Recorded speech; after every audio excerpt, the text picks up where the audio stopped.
She's an angel.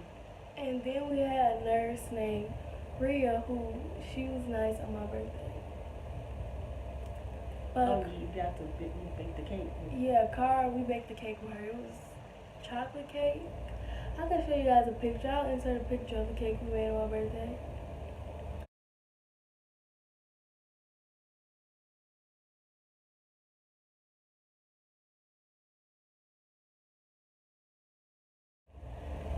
And she got a basket too, birthday basket that she gave me. Yeah, with these cute nail polishes, and it was really cute. And the Target card. And she made me a banner.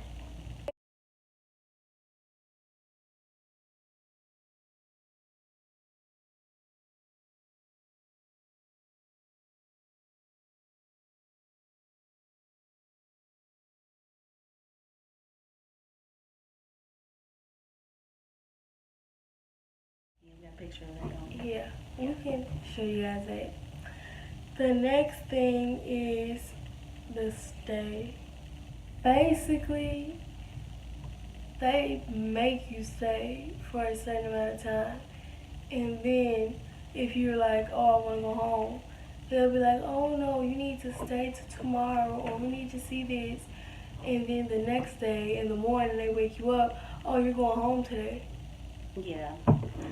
So they try to kick you out even though you told them that you wanted to go home the day before.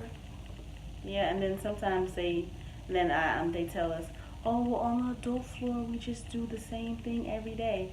I'm like, it doesn't make sense to do the same thing for 5 days and you see it's not working, and that's 5 wasted days. And we sat here when you could have done something different and we could already be at home. Yeah, first, and if I'm on a child floor, you shouldn't be doing the adult rules on the children's floor. Which the children's floor was amazing when I first got there. But now it's not that good. They give us the same nurses who are very rude. Like well, this nurse who pulled the tourniquet on my arm so tight that she hit me in the eye. And she had an attitude. It was like, well, I'm sorry, it was an accident. I didn't mean to do it, and she walked out. Then, because my veins are small from getting stuck by doctors all the time, this other doctor, he came in there and stuck me with the ultrasound. They do an ultrasound to see your veins and they stick you.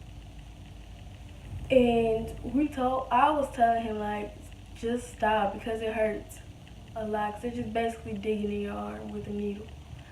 He wasn't listening at all. Yeah, and I have to tell him, you hear her, take it out, stop. So I always stay with her because I don't like the way they treat her when I'm there. So I can imagine how it would be when I'm not there.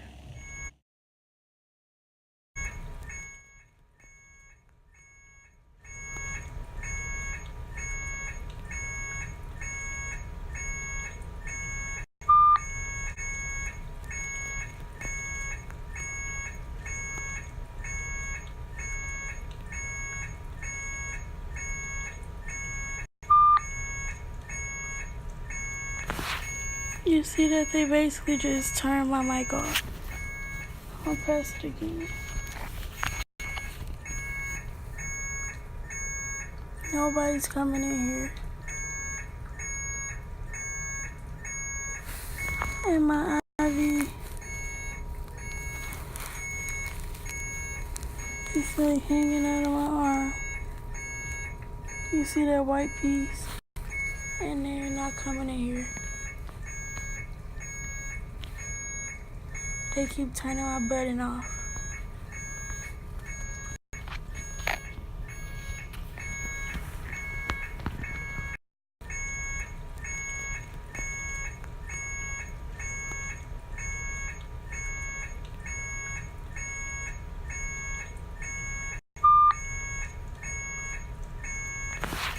You see that they basically just turned my mic off.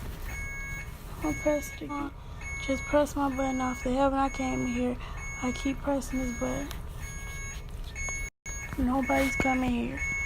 This is the third time they've turned my button off.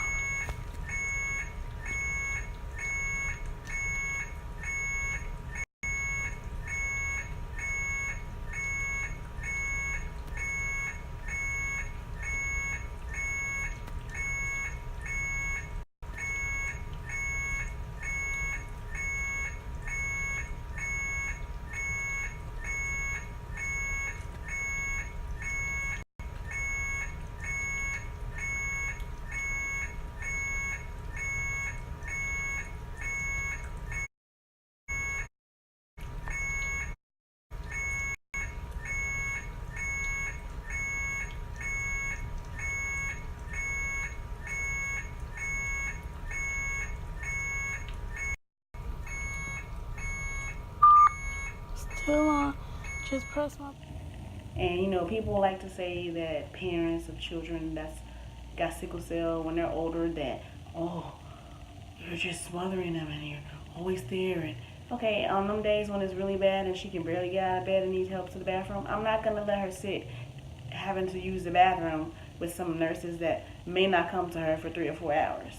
Yeah, we've had times we pressed the button multiple times. They just don't come. And I mean, a lot of people feel like once you're a certain age, oh, that I should just be left there by myself. But those same people aren't there with me throughout the entire time, so they don't know. And when people have babies, no matter what age they are, who comes and sees them and help them? Their mom.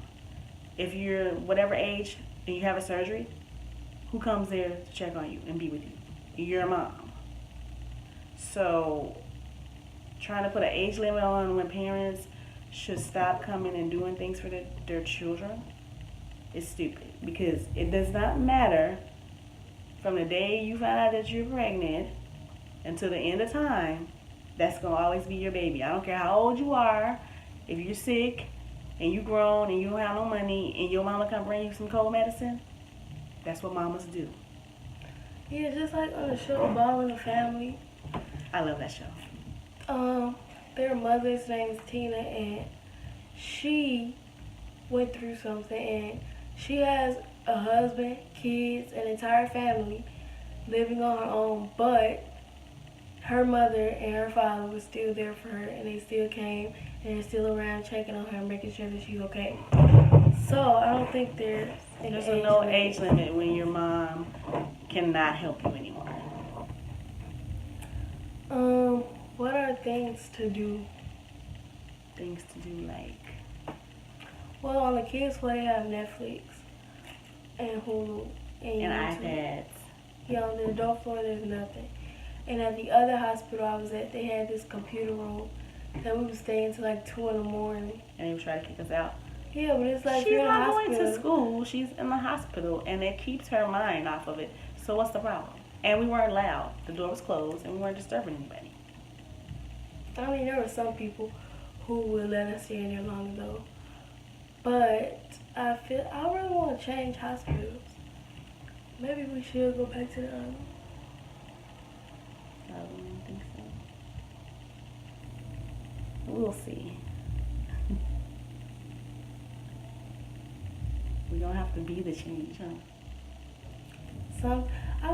Honestly, I feel like a bunch of sickle cell people should just make their own hospital.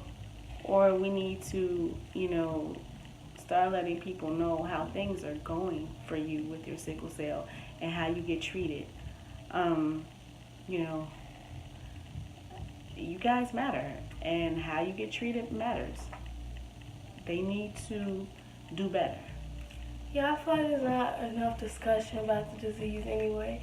And then you see on TV like people making jokes about it, and it's not something I feel like should be funny. No, it's not. Like, there's a lot of other diseases that people wouldn't dare laugh at. I don't think it's something that should be funny, especially if you don't know anyone who has it and you haven't gone through it yourself. The saying they say, the more you know. So people need to, if you have sickle cell, educate your family, educate your friends. Try to get them, it's hard trying to tell people and they have what they believe, what they want to believe.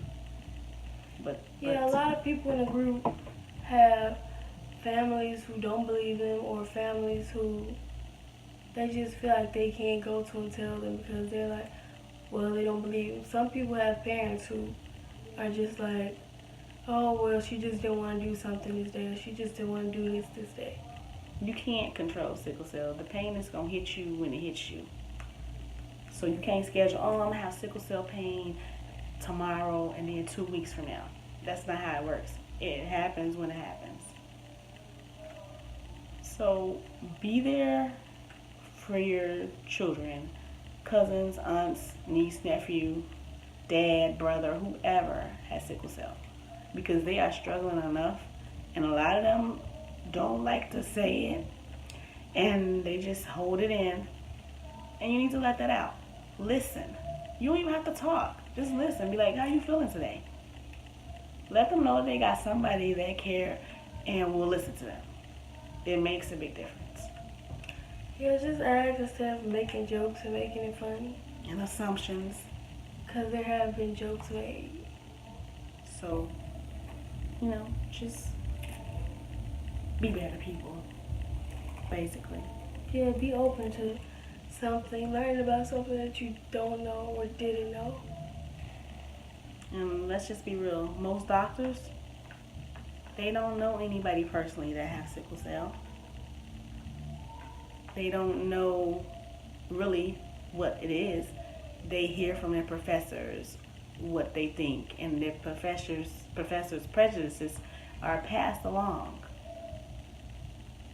I overheard a emergency physician. He had a group of residents, and he was like, all sickle cell patients unfortunately become drug addicts. That's just the way it is. That's not true. You can't tell me that every patient with sickle cell is a drug addict. You can't do that. And that's really a bad stereotype, because now when they deal with a sickle cell patient, that's what they're going to think back to and take with them. And that explains why that one came into that emergency room that day and was like, we can't give you any drugs, because he's been told that. And basically a lot of us, especially me, I don't even want to take medicine. I would rather find a healthier alternative,